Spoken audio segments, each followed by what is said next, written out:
أعوذ بالله من الشيطان الرجيم بسم الله الرحمن الرحيم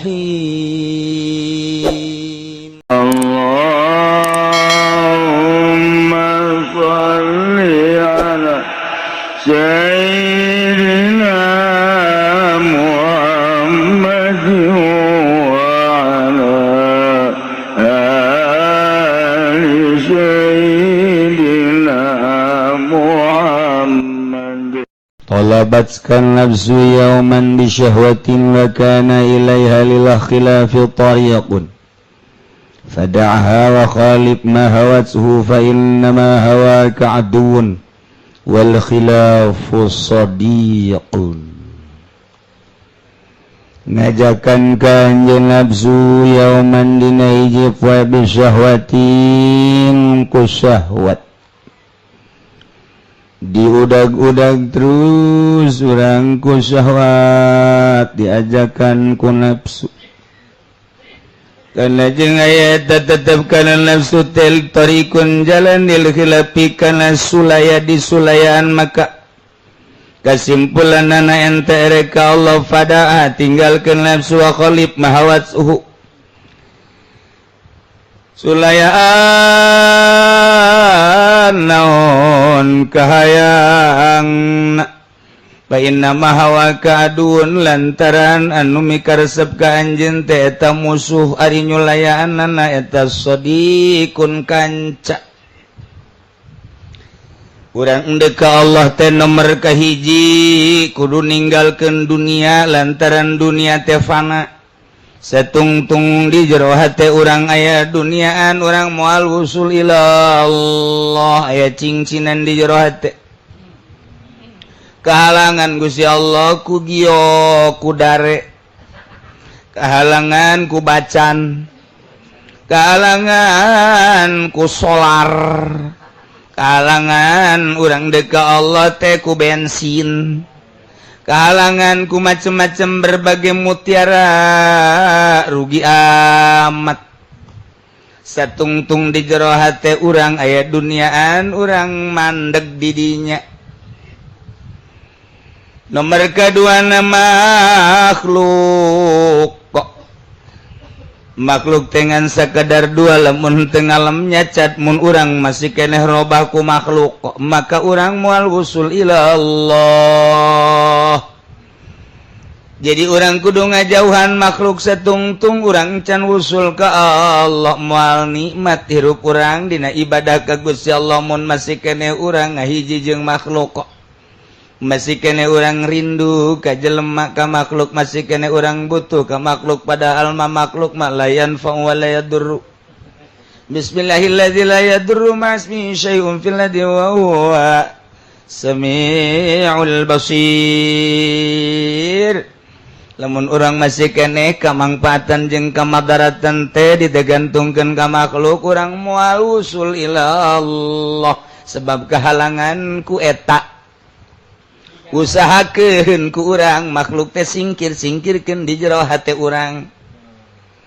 Nomor katiluna nafsu lantaran nafsu teh ieu jadi kendaraan musuh yakna setan.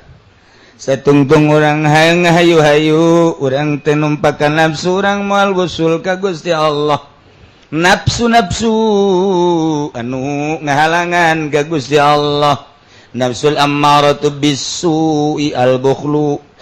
al-hasad al-jahlu al-kibru al-syahwat al-godob ialah nafsu-nafsu anu marentakeun kana goreng. Innal nafsa la'ammaratum bis-su'i. Nafsu urang teh kudu diperangan ku urang satungtung urang encan perang ngalawan nafsu urang moal usul ka Gusti Allah.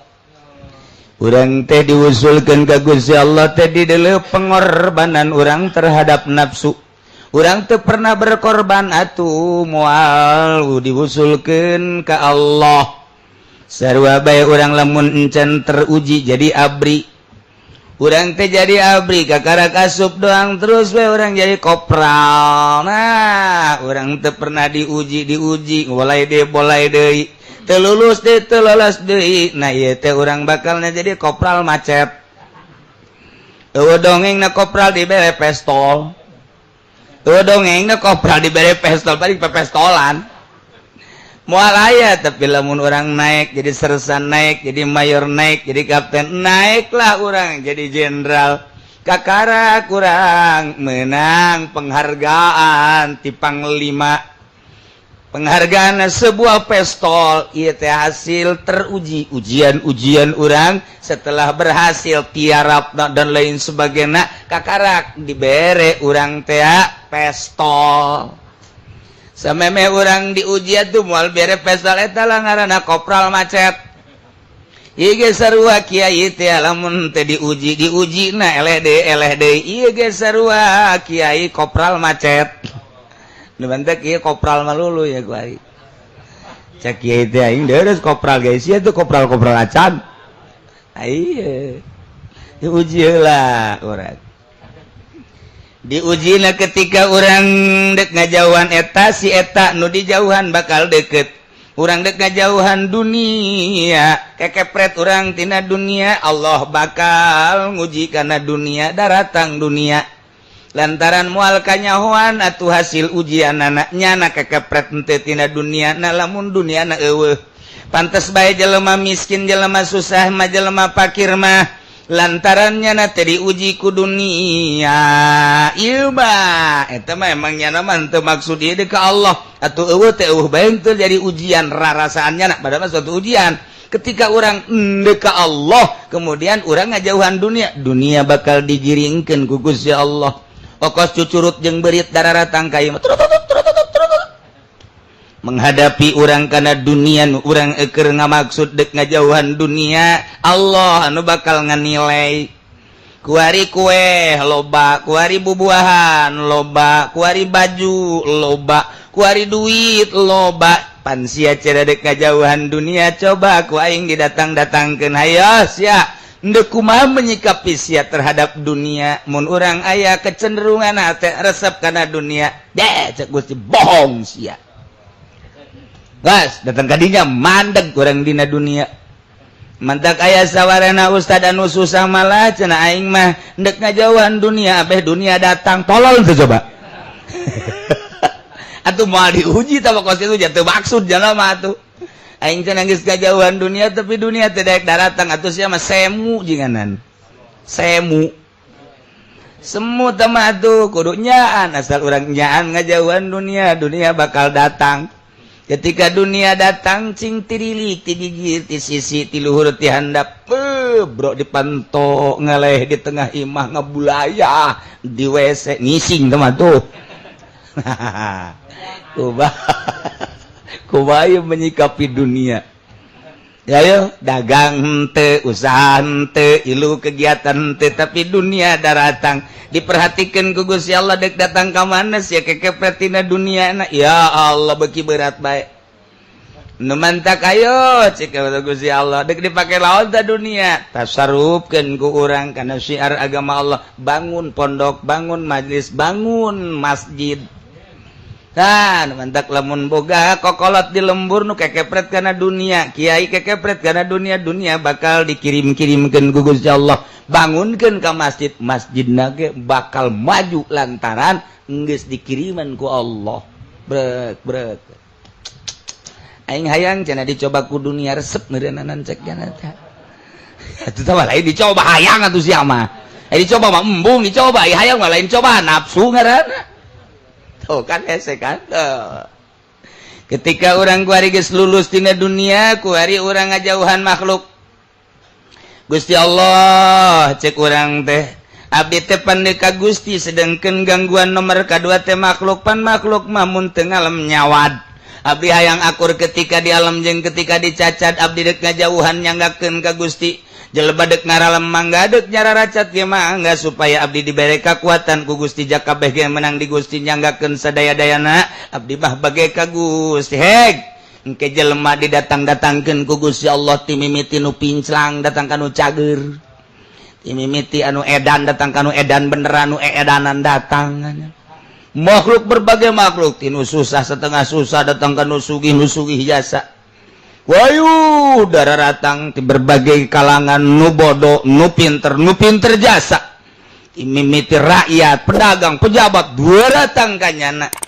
bener sih anda kaing apanten aku aing kan didelekeun emang aing pernah teu neuleuk sia sadetik bae pan aing mah teu pernah teu neuleukkeun ka sia sia nu aing makhluk nu aingan sia geus dek pepegatan jeung makhluk deuk ka aing moal aya kalulusan lamun ku aing teu dicoba lulus jeung teu lulus da dicoba heula ku aing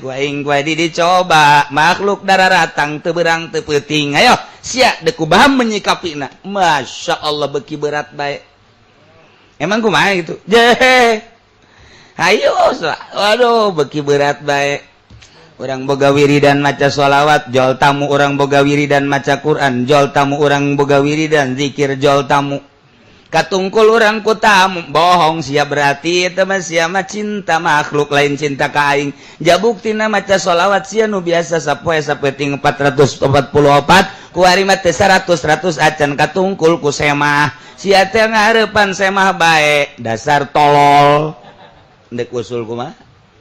ayo sia dicoba beuh lain lalagaan beratna Masya Allah karim nu mantak muji mantak abah mamun nyaritakeun jelema pinter jejebi nyaritakeun nu talar Quran jejebi teh lain teu ngabanggakeun bangga ngan lu leuwih bangga mah ketika nyanang geus bisa ikhlas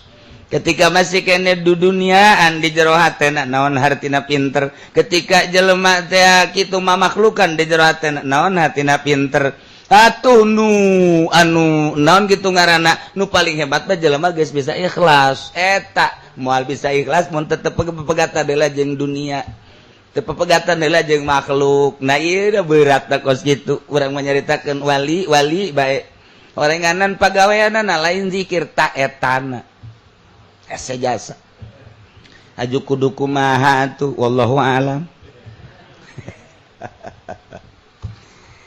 coba cenah kiai kudu kumaha tuh awak urang dibalikeun ka awak urang neraka aya lawangan 7 nu bukan nu ngamukakeun lawang neraka teh di diri urang surga aya lawangan 8 anu mukakeun lawang sorga ge urang keneh nu mantak dikembalikeun ka urang deuk muka lawang sorga deuk buka lawang neraka terserah urang nu mukakeun lawang neraka urang nu mantak di akhirat sing jaremblong lawang neraka atuh emang geus dibukakeun waktu di dunia urang teh mukakeun lawang sorga atuh sing jeremblong lawang sorga kok aya anu okos kilat okos anu manuk hiber anu leumpang anu lumpat dan les atuh emang nu mukakeun lawang sorga na ge urang dikembalikeun ka urang atuh ku ari mah sia deuk ka sorga sia deuk neraka sok kumaha urang dikembalikeun ka diri urang maka atuh urang teh menuju wusul ilallah kumaha urang ayo balik di ka urang carana kumaha kiai kumaha lamun hayang mukakeun lawang sorga nutupkeun lawang neraka berarti kudu berjuang datang ka mahana pengorbanan urang teh hayang mukakeun lawang sorga nutupkeun lawang neraka tergantung perjuangan urang ja aya di urang sok geura urang datang ka mana berjuang na ye urang berjuang nangan sakadar datang ka nu faraid doang fardu-farduna doang lawang neraka nutup namangan rada muka melenge saeutik sebab diuji heula farduna ikhlas apa henteu aya muatan apa henteu ketika urang ditambahan make rawatib qobliyah jeung ba'diyahna lawang neraka rada nutup ketika urang geus daek hudang ti peuting haju urang hudang ngopi ngaroko nonton bola muka deui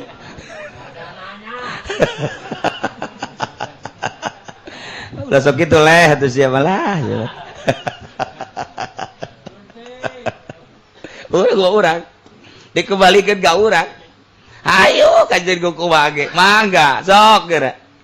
ieu urang nu mantak dararatang ka dieu haju urang hayang ngaji hayang pencerahan batin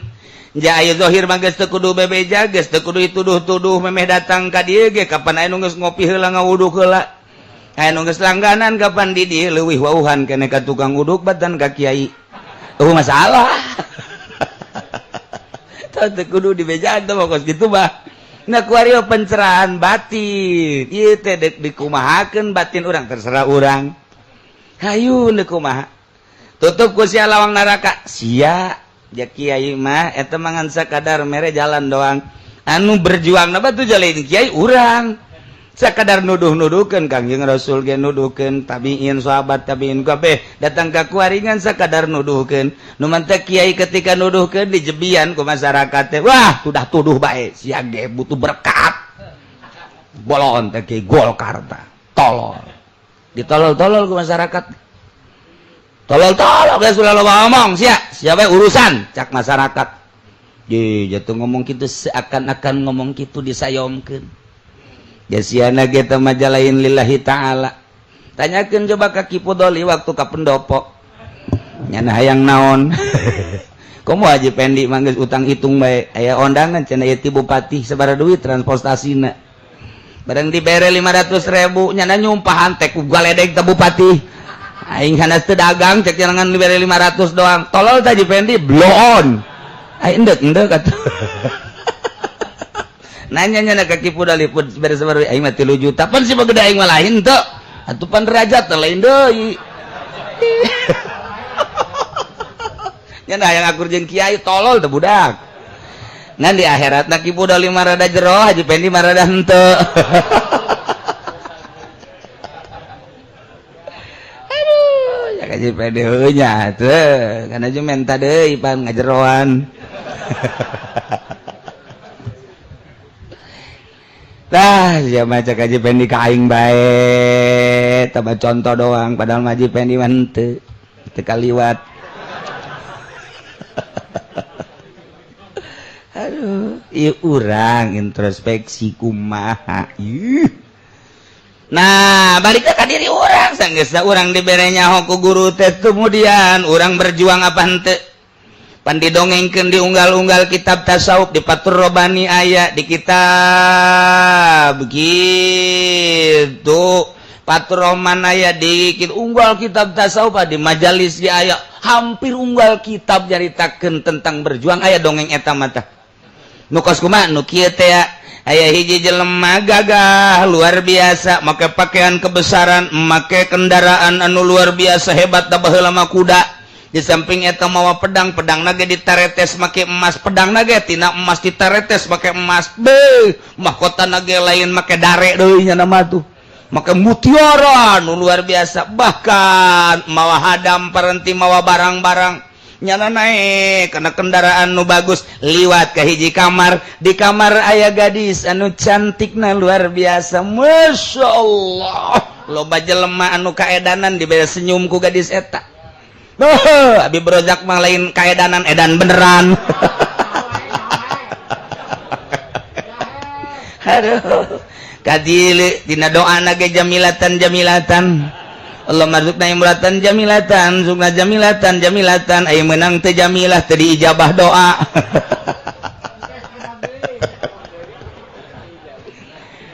Tah, jada liwat. Ieu si awewe pohara amat di deuleu irungna mancung, bulu matana bentik, matana bureuleuh. Ceuli anu luar biasa bukna masyaallah ngombak semampai luar biasa awakna. Biola mah eleh. Ya Allah, aku saimbang amat antara bujur jeung dada teh. Lantaran aya jelema geulis tapi beuteung gendut teh saimbang kan ngaranna. Ieu mah saimbang luar biasa aya nu putih-putih teuing eta mah sarua bae jeung cak-cak. Ieu mah teu mah. Oh, geulis da pohara jasa. Barang senyum teh masuk ka jantung. Ya Allah, cek ieu lalaki anu liwat teh eureun nyana dirinya ieu awewe nu saha sih sabenerna mun amat-amat saha mun lawe biasa nu saha kula kajen kukumaha ge hayang ngawin manehanana tanyakeun saha ieu nu boga awewe ieu begitu di teangan ayah nuboga anak nu abdi eta teh ieu teh jualan apa naon ieu mah anak abdi kira-kira dek dikawinkeun eta atuh pasti bae ngaran-ngaran awe manek dikawinkeun ieu mah kieu bae kula langsung ngalamar ieu mah ka anak bapak cek manehanana cek bapana teh ngalamar malain saeutik loba jasa ti kaler ti kudul tewatan ka kulon ngengan kabehan ge ieu can aya nu ditarima nah lantaran pengorbananana encan sabaraha kira-kira kumaha kuari mah kieu bae lamun hayang ngawin ka anak kula hiji naon nu aya ieu bikeun ka anak kula termasuk ka kula lah heula bapana pokona nu aya daun ayat teh mana naon eta bae kuda kemudian pakaian kemudian eta non gara-garana pedang nu make emas mahkota jeung termasuk eta barang-barang nu dibawa aku hadap ha ulah deui kakarak eta leuwih teh eta dibikeun aya coba buktikeun dibuktikeun ku nya kuda diserahkeun mahkota diserahkeun pedang tina emas ditaretes ku Inten Permata dibikeun berikut eta teh eta barang anu dibawa ku budak ku hadam jeung hadam-hadamna dibikeun pakaianana dibikeun nyana make sempak doang ieu lah belan kabeh dibikeun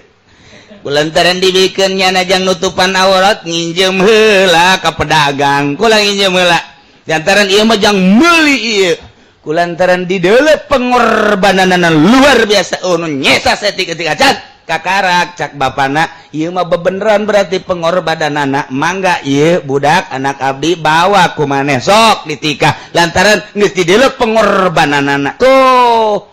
ieu teh contoh Syekh Abdul Qadir nyontohan eta Syekh Abu Hasan Asy-Syadzili nyontohan make eta Syekh Imam Syarani nyontohan make eta hampir unggal wali nyontohan eta sebab eta mah kanyataan baheula aya nu kos kitu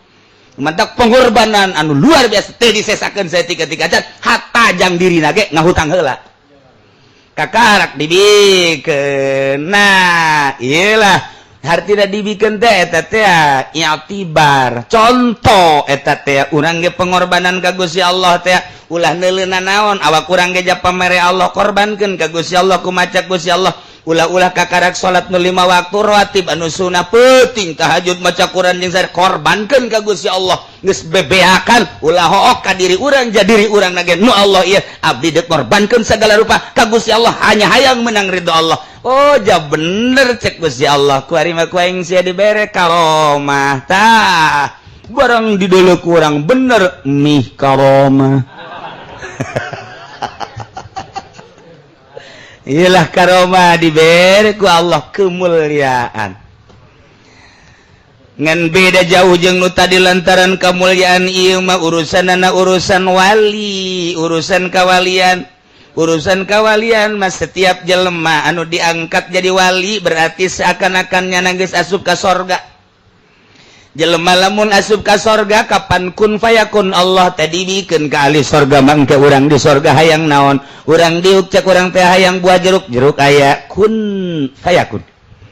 urang keur diuk urang teh hayang buah apel kun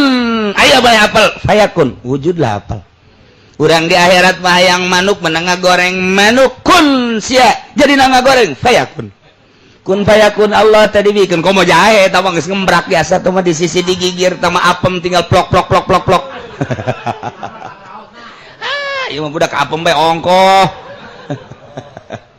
kun fayakun urang di sorga aya hayang naon coba urang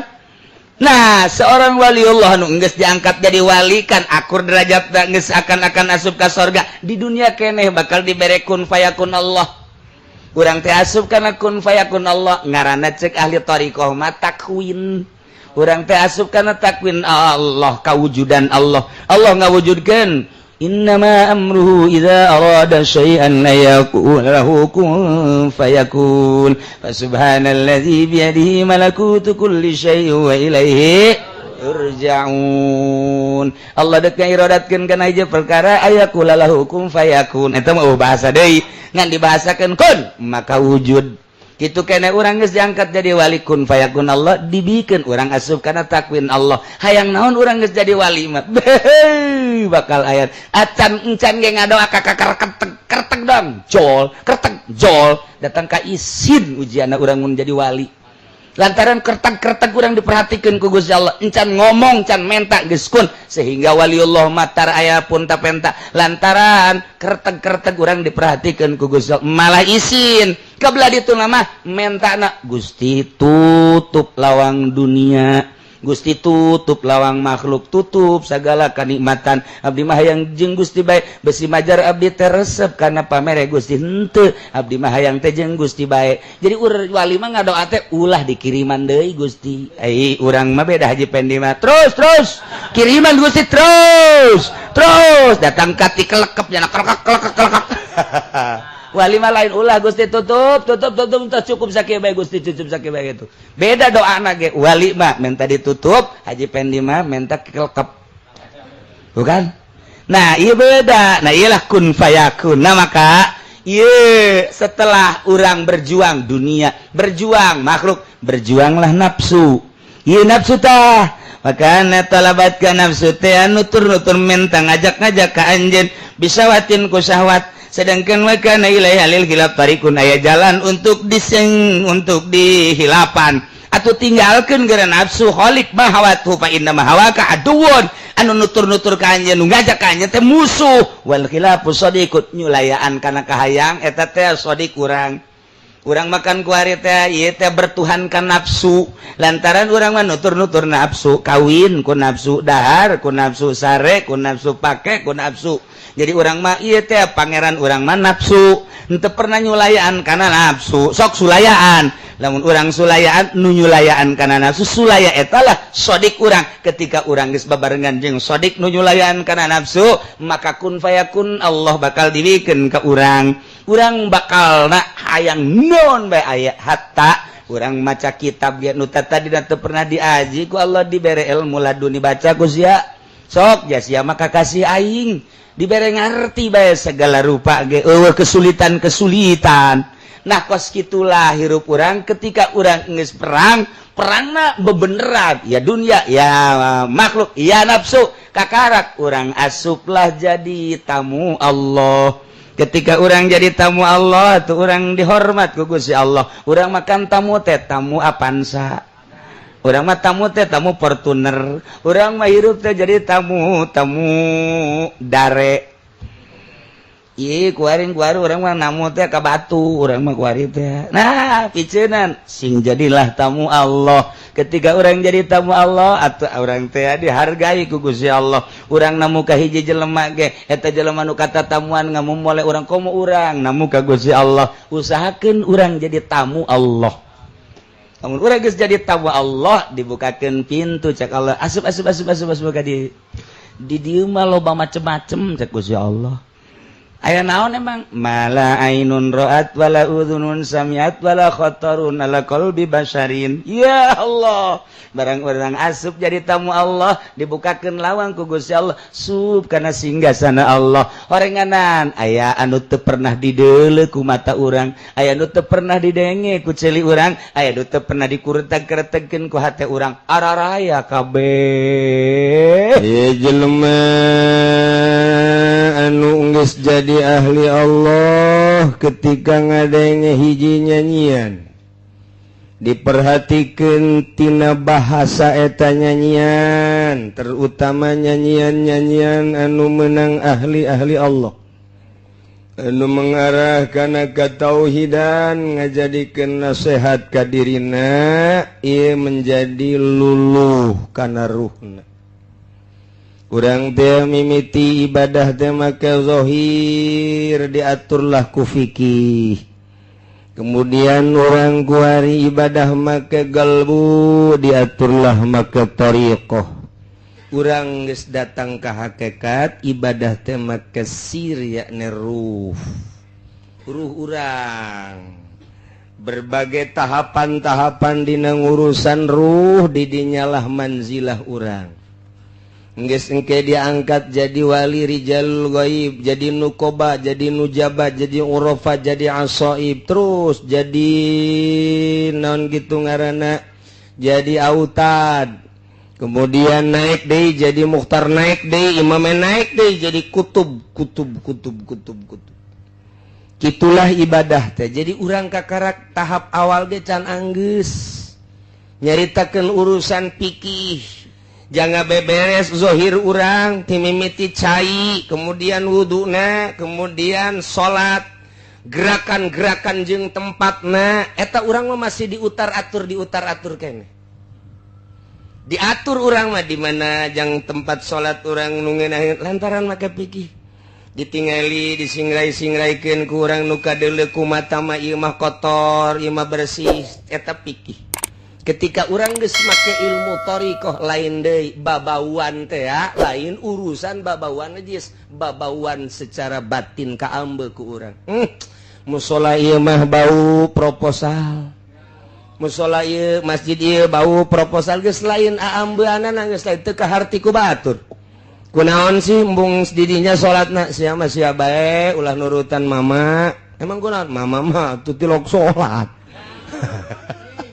aambeunana jeung dedengeunana geus lain geus aya ilham ti Gusti Allah colekan secara batin sok laksanakeun sok ulah geus mulai didinya teh dahar ge dahar ketika nyana endek nginum seakan-akan cai ngomong ulah diinum ieu teh lantaran ieu hasil menang teu beres cai teu jadi begitu urang dahar aya eta mah hese lain bahasa ngomong lain naon lantaran teu moal kaharti ku batur jadi geus tepat jasa pirasatul mukmin pirasa jelema mukmin leuwih seukeut tibatan pedang ai oma irama mah lain seuris ya bicara itu lebih tajam daripada pedang maka hati-hatilah eta bicara ieu lain perasaan mentek sing hade manghareupan jelema mukmin anu geus tajam pirasatna lain deui ya dahar bae sia mah nyana mah teu urang emang mama soboh mama mah emang kumaha tuh geus 2 kali ya paingan tah mah lain pirasat mah kos kitu mah kamangkaran tah mah iya mah pirasat kabelah dituna geus datang ka hakikat nyahoeun tadi mah kakarak bisikan-bisikan melalui ilham kuari mah geus jaho jadi geus jaho kana jati dirina geus jaho jati diri eta sangu jati diri eta cai jati diri eta kopi jati diri dan berbagai-bagai jati diri sakumaha nu ka Kangjeng Nabi ya batu teh uluk salam ka Kangjeng Nabi assalamualaikum ya Rasulullah tangkal kayu assalamualaikum ya Rasulullah tangkal korma assalamualaikum ya Rasulullah masyaallah kabeh ngaromong krikil assalamualaikum ya Rasulullah geus nyaho kadenge hakikatna nu matak moal kaharti hiji kiai babarengan kamari kula maca kitab jeung Habib Rozak aya Habib jualan kitab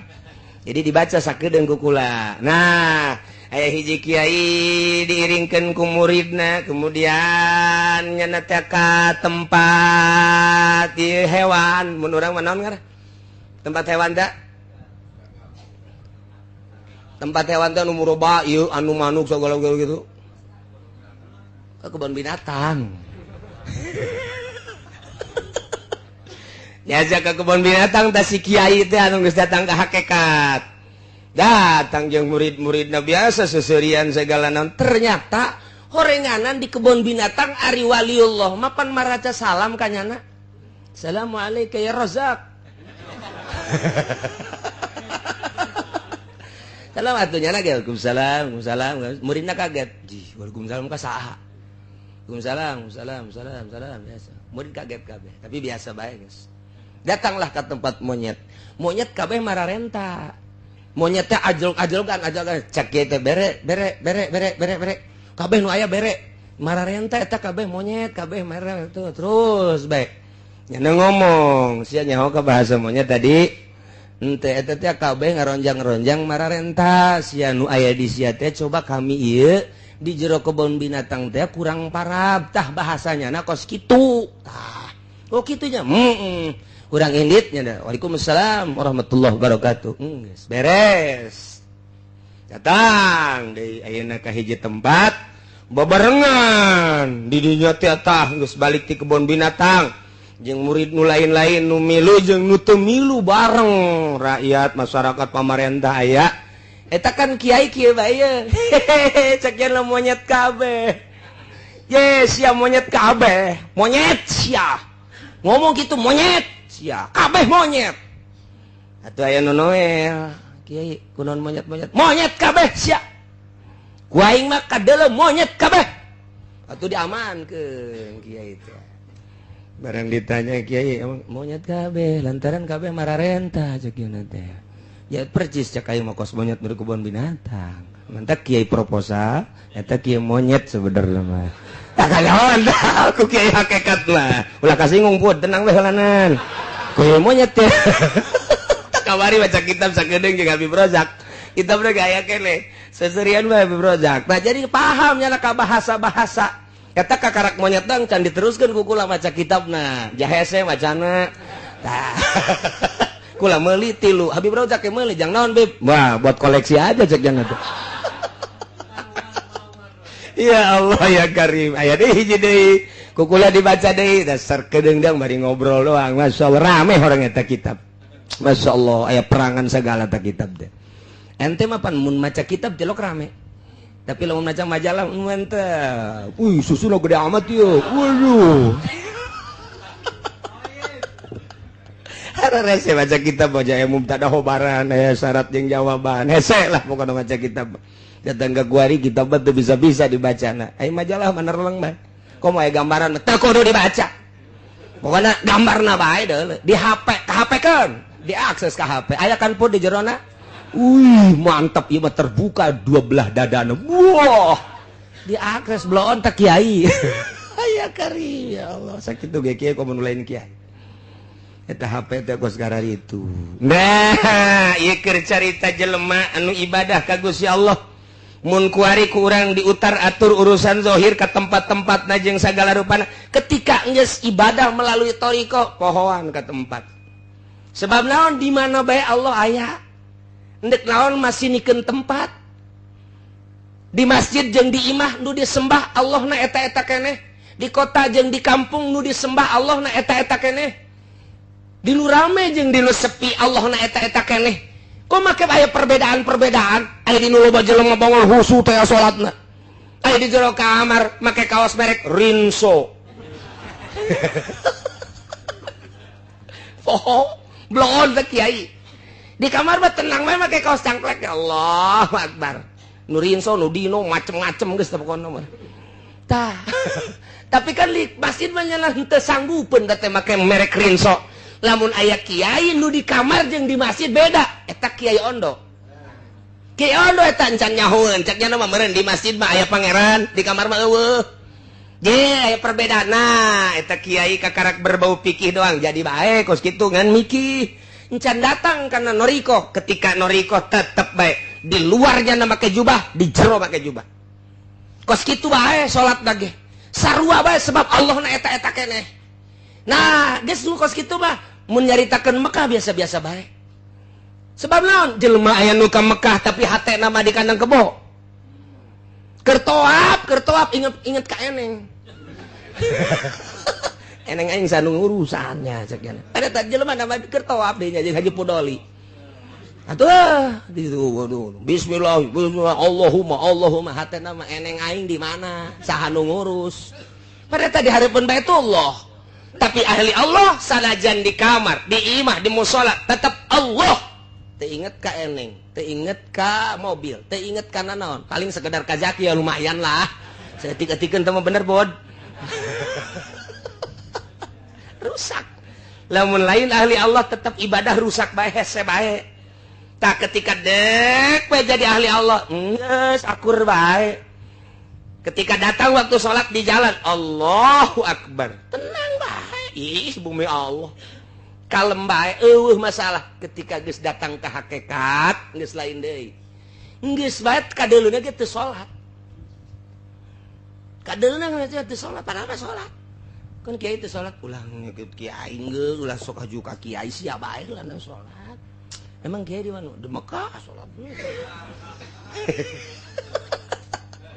geus moal gaharti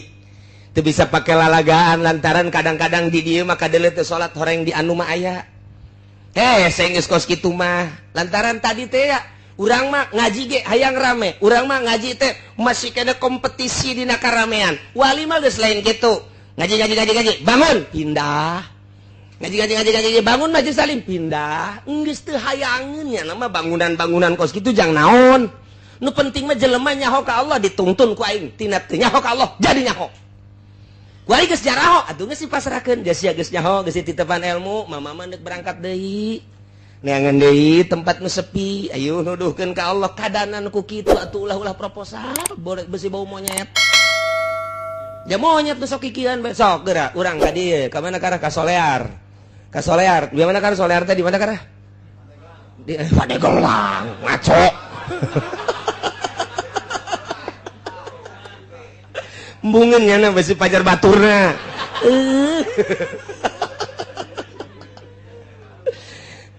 Di dia di Cisoka urang gade ronjang-ronjang tapi aya rajaan teh di tengah-tengah nu dararatang teh ya kok kanyawan raja pan kadeuleuna nya make makuta rupa monyet tapi ternyata jelema kasep sasalamannya biasa uluk salam assalamualaikum masyaallah horeng kapanggih jeung rajana rupana rupa monyet padahal horenganan ahli Allah tukang zikir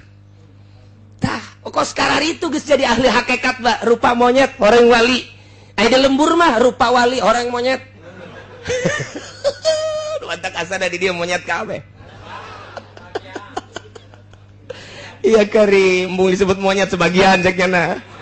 Aduh ampun, atuh monyet bae.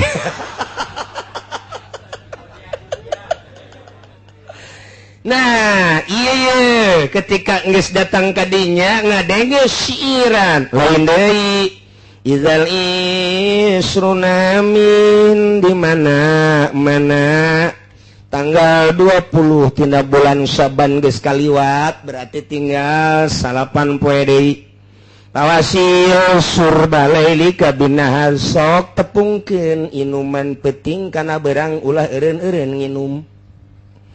Wala tasabiak dahi sigorin ulah nginum make wadah nu leutik bila perlu kasrol nomor 12. Nu gede ember bila perlu mah lantaran pakodoko zamanu ala sigori geus rupak zaman sempit lamun make nu leutik engke kakurangan dina leutik sempit waktu ieu teh nu mentak di dinya teh ulah eureun-eureun urang terus-terusan kudu nginum ulah eureun-eureun. Eta teh bahasa siiran kadenge ku urang mah urusan pitayeun urusanana hanya sekedar urusan pibeteungeun tapi kadenge ku jelema ahli thariqah kadenge ku jelema ahli hakikat lain kitu kumaha manehanana di dinya teh paham kana yen maksudna eta siiran teh jelema teh di mana-mana lahir ke alam dunia ta eta teh kakarak bijil mata poe di mana-mana geus datang ka dohor berarti manehanana geus setengah tuwuh di mana-mana ka asar berarti geus 40 tahun ka luhur di mana-mana jam 5 geus kos Habib Rozak tinggal sajam deui surup surup kita dina Irsyadul Ibad Imam Zainuddin Malebari ngagambarkeun manusia seperti eta. Nah, teu beda jeung ieu. Bulan Ramadan teh dina tanggal 1 ngora keneh berarti umur urang, tanggal 15 setengah tuwuh berarti umur urang, ketika tanggal 20 berarti geus kolot. Nah, tinggal 10 poe deui surup ieu teh beak bulan Ramadan. Eta teh keur carita Ramadan, caritakeunlah ka diri urang, berarti aing geus kolot kudu siap-siap ulah kampanye. Nu ngora mah masalah pun nunggu kolot ya saya Haji Hamid ulah geus kos kitu mah komo ide leutik duitna mah Allah untuk ulah kecuali si diberi apaan saya masalah sih pugu bermasalah tah eta teh tanggal 20 kolot berarti iyalah jadi nasihat hartina di mana geus tanggal 20 bulan Saban lewat tidak terkecuali siapapun geus ulah eureun-eureun pawasil tepungkeun berang jeung peuting teh pake ngarogot zikir ibadah ka Gusti Allah. Ulah aya kesempatan di luar ibadah ka Gusti Allah, beakeun waktu berang jeung peuting pake zikir ka Gusti Allah. Ulah-ulah keur teu hees di jero hees zikir bae. Emang bisa? Atuh bisa. kan bisa kos gitu sih atau ente hese sih ngomongna ya hese beneran atuh pan Kangjeng Nabi masyaallah qalbuhu lam yanam wal ainu qad naisa mata bisa perem sare golbu nanti atuh warasatul anbiya ge bisa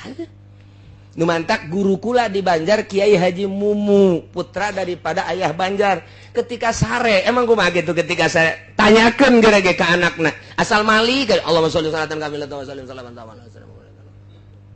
Malik deh ka dia tan halu bil qaratum karaji bil qaratum di bener lain lalaga berarti kan terus-terusan nyana teh geus lazim terus-terusan ada mul infaq jeung sholawat ajengan Mumu almarhum masyaallah almaghfur lah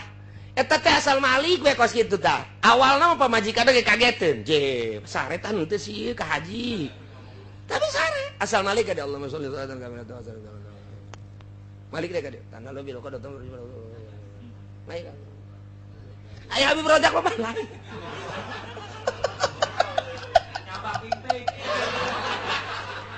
aduh Malik ka dia mazia ka mana aju bae leungeun duga peragapan ye cak pemajikan taringgus ge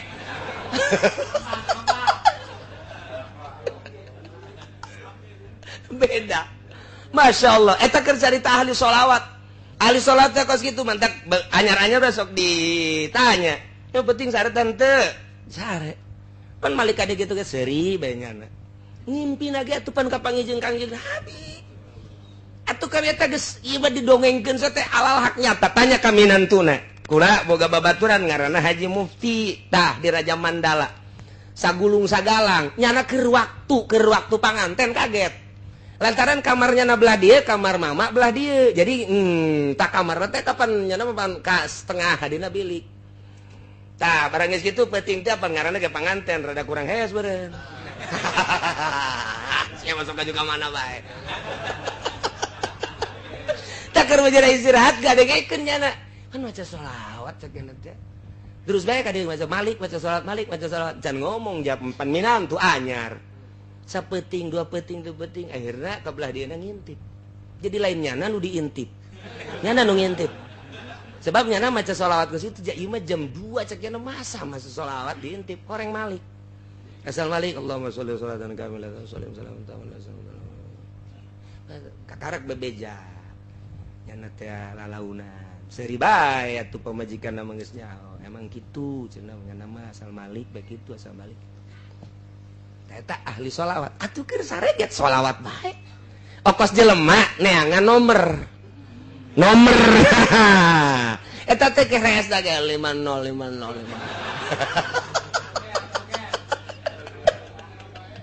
ya ieu pawasil surba lailika binhar sok tepungkeun beranjang peuting teh ulah eureun-eureun terus bae nu resep sholawat nu resep Quran nu resep zikir oh deh kesempatan sapira tinggal 10 poe deui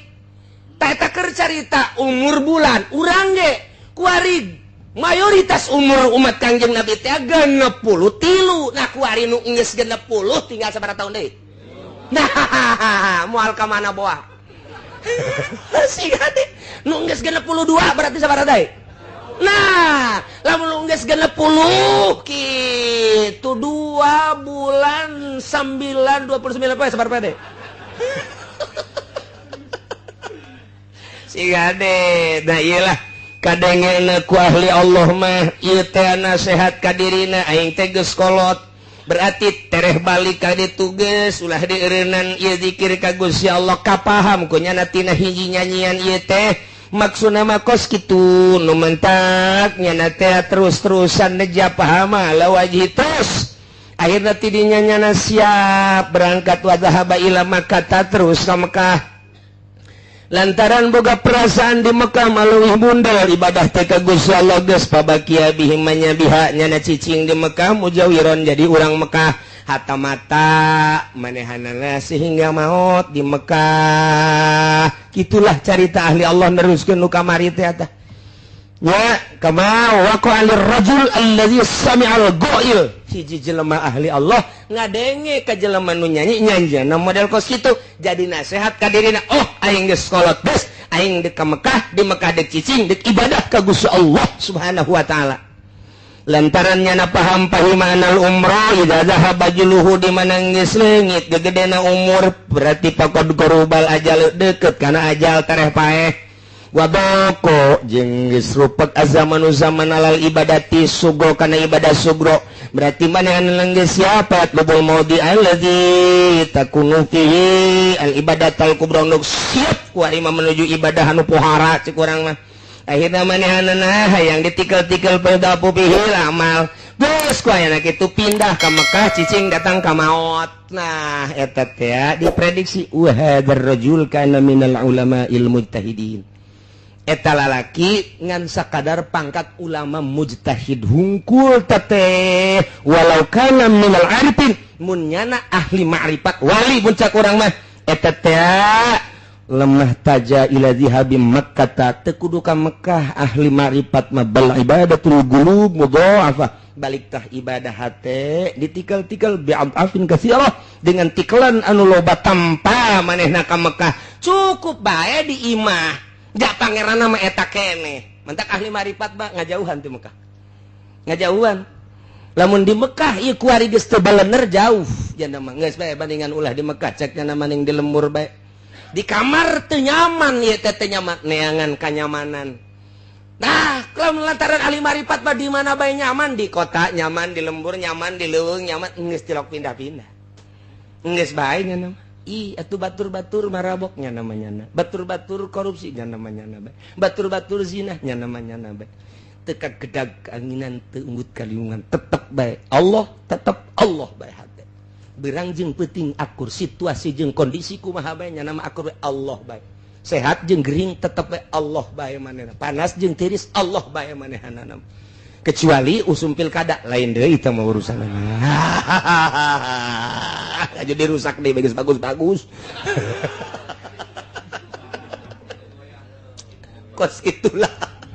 kos gitulah caritana ahli Allah mah atuh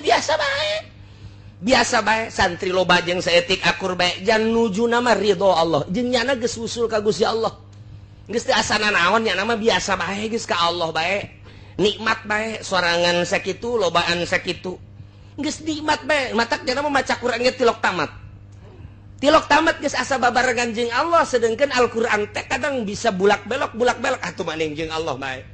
zikir lagi lain cara zikir nu biasa batur mah zikir la ilaha illallah la ilaha illallah la nah henteu ngahanung bekos ku bade we henteu kieu sebab naon matana zikir ka Gusti ceuli zikir ka Gusti melalui tafakur tadi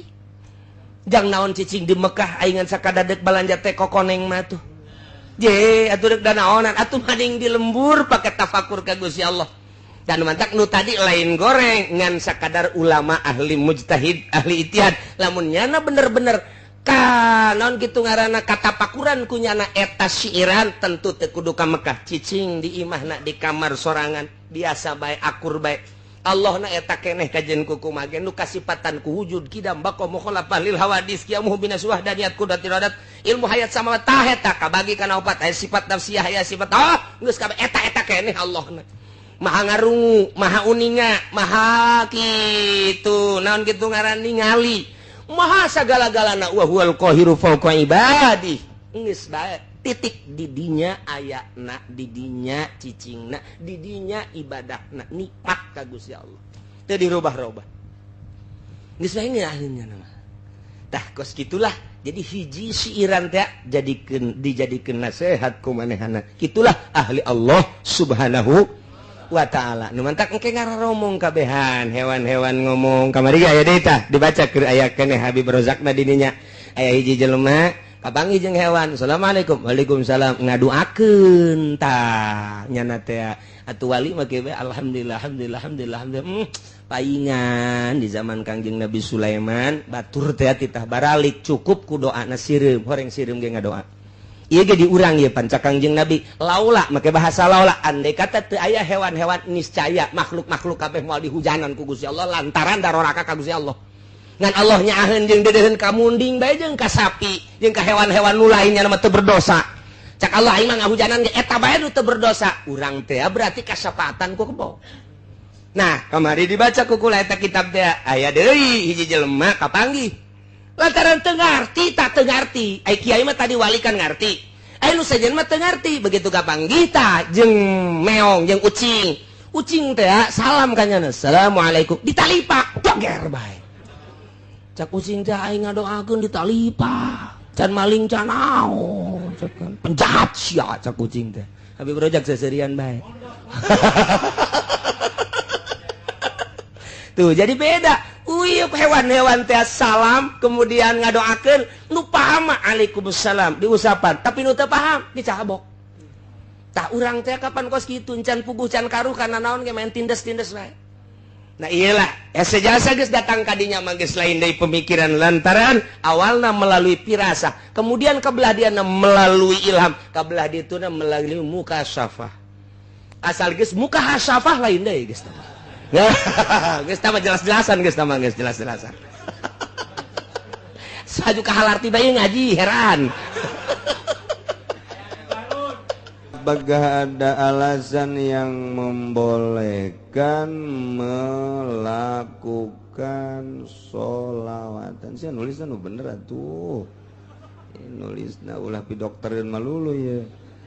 sholawatan setelah azan di masjid padahal di masjid itu ada yang sedang sholat sunnah masalahnya untuk di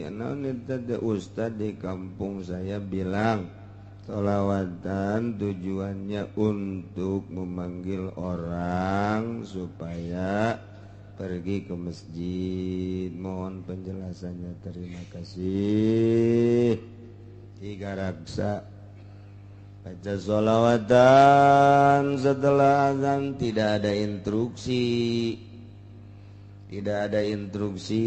harus baca sholawatan cukup jangan nambahi jelema ku azan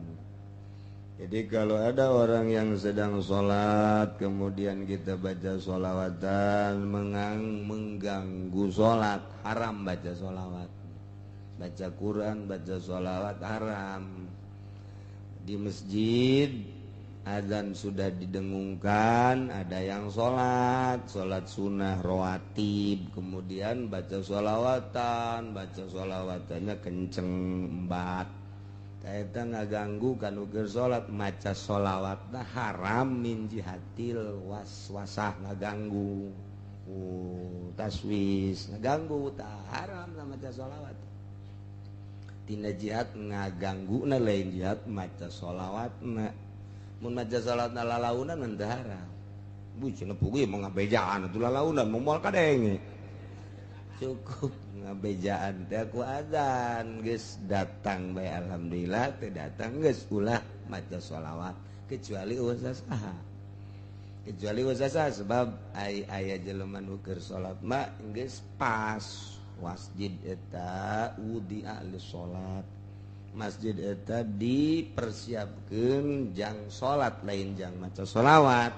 jadi ketika nu salat aya tepatnya nama tah di tempat nak maca sholawat lain pada tempat nak eleh tak maca sholawat sebab masjid mah jang salat adapun daratang teu daratang tama lain urusan imam urusan makmum teu meunang ganjaran atuh ustad mah ayo bae deuk salat bae lamun hayang ustadna kudu ngomong dulur asal geus azan atuh gegeraan ulah datang ka aju maca sholawat ieu ngaganggu ka batur itu kecuali babarengan geus beres salat teh model di pondok pesantren baheula geus beres salat sunah aju nu ngadaguan kiai nalila sholawatan si santri geus eueuh nu salat geus sholat sunah yuk babarengan maca sholawat ayo maca sholawat babarengan teu naon teh wabehan eueuh sholat aya bae santri saurang sholat eureun ulah maca sholawat beres jana geus eureun tah sholat geus eureun sholawatan deui tos kitu kasimpulanana maca naon bae di masjid ketika aya nu salat ngaganggu kanu salat haram babacaanana geus kitu ceritanya